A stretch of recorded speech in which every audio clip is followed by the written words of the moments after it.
Hello, I'm Tom Watts with the BBC News.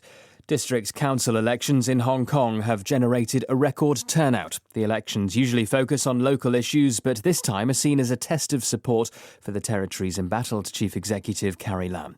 Jonathan Head is in Hong Kong. The impressive turnout we've seen here shows that although these are just local elections, Hong Kongers do want to use them to express their views about the government and the protests. But there's something else about this act of civic duty that gets to the very heart of Hong Kong's crisis. But here, there's a free vote with a real choice of candidates, something you don't see in the rest of China. The authorities in Pakistan say they're taking new measures to tackle propaganda against polio vaccinations on social media after a rise in new cases. And Barasan Etirajan reports. Pakistan has been struggling to deal with an alarming rise in the number of new polio cases since 2018, when only 12 cases were registered. Officials say eradication efforts are hampered by campaign against vaccination by Islamists, who say it's a Western conspiracy to sterilize Muslims.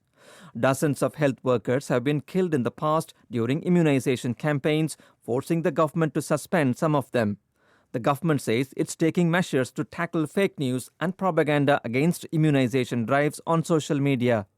Airport officials in the Democratic Republic of Congo say at least 18 people have been killed in a plane crash in the eastern city of Goma. It was heading to the town of Beni. The small passenger plane belonging to the Congolese company Busy Bee crashed a minute after takeoff. Gaius Kouene is in Kinshasa.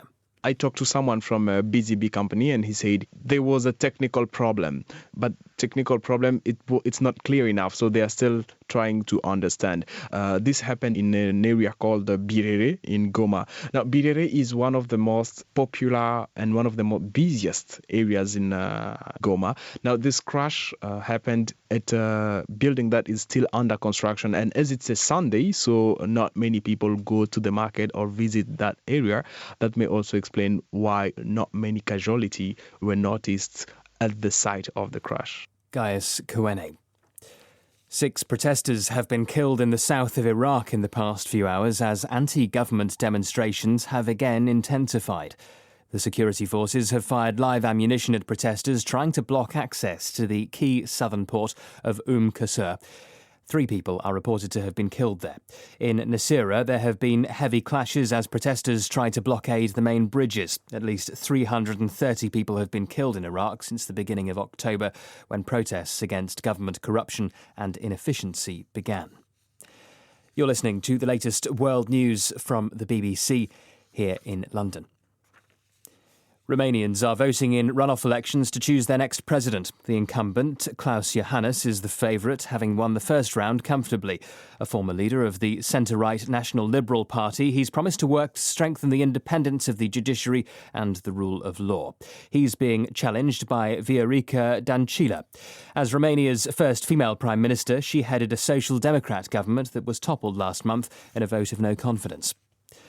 Pope Francis has condemned the use of nuclear arms as a crime against human dignity. He made his impassioned appeal for the abolition of nuclear weapons in Hiroshima, one of the 2 Japanese cities that were destroyed by atomic bombs during the Second World War. Earlier, the Pope visited Nagasaki, where hundreds of people gathered in the pouring rain to hear him speak. Here's Danny Eberhard. The Pope has been particularly outspoken against atomic weapons in general. In Nagasaki, it was a moving tribute there. He said our world is marked by a perverse dichotomy that tries to defend and ensure stability and peace through a false sense of security sustained by a mentality of fear and mistrust. He says that poisons relationships between peoples and obstructs any form of dialogue. This is not new. He's been categorically opposed to nuclear weapons for a long time. Police in the south of England have seized a $12 million shipment of cocaine hidden in a delivery van carrying frozen fish. Officers searched the vehicle as it came off a ferry at the small English port of Newhaven and discovered more than 90 kilos of the drug hidden in packages among the fish. The van driver is in police custody and has been charged with importing drugs. The former Dutch football star Marco van Basten has apologised after he was heard using the World War II Nazi salute Sieg Heil on live television. He made the comment after an interview conducted in German during the match between Ajax Amsterdam and Heracles Almelo, whose coach is German. That's the latest BBC World News.